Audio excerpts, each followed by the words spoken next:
Eugene Weber, in his paper Western Civilization, notes that an exposure to Western tradition can equip citizens with a sense of common identity, common past, and common purpose. One could ask, are citizens in modern America linked with a common identity, past, or purpose? Many would argue that, indeed, that is not the case.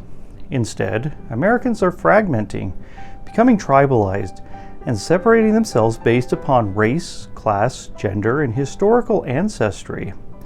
In order for a civilization to survive, there must be some semblance of cultural homogeny, or else the society cannot stand. This is why the concept of Western civilization, more than ever, is important. In his paper, What is Western Civilization?, Lawrence Bricken notes that Western civilization needs a historical reference point, and he argues that the most widely held notion is that Western civilization starts with the Greeks and Romans and becomes coupled with the admission of Western Christendom. The idea of coupling the Greek and Roman thought and Christendom is indeed important when it comes to discussing the evolution of Western thought and societal values. Both Greek thought and Christianity share much in common when it comes to the discussion of liberty and freedom, such a critical idea in the West.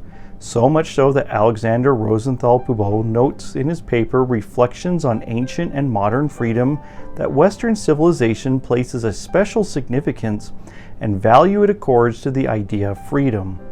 Both the Greeks and the Christians believe that true freedom can only be obtained through control over oneself. If one is enslaved to their passions or sins, that they are not a free man in any sense. Unlike the idea of negative freedom most commonly believed in today's society, that emphasis on the freedom of self and not to have interference from any other source is counteractive.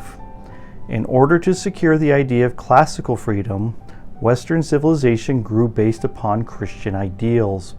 According to Gerald R. Russello in his paper, What is a Christian Civilization?, Christianity allows for the West to develop a common conscience and a sense of cultural and spiritual unity. This allows for the culture to develop a system that was virtue-based, with an emphasis on self-mastery and self-governance. Instead of negative freedom, people work together to be good citizens and work towards common goals. Also important is the idea of civic virtue in order to ensure a government that does not turn tyrannical on its people.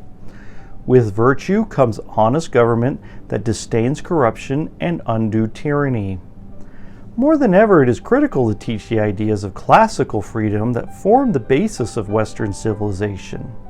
One must understand their cultural roots in order to understand that while the history of the West is not perfect, it is also not one solely based upon the subjugation of a race or its interactions with native cultures. While one can teach that there were flaws in the history of Western civilization, it does not then make the entire culture inherently evil.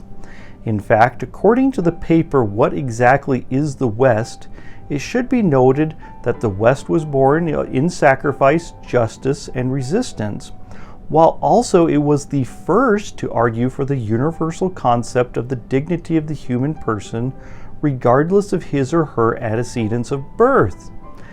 Western civilization was not, as people profess today, built upon subjugation, but instead built upon freedom. This is why, more than ever, it is critical to teach the origins and concepts of Western civilization.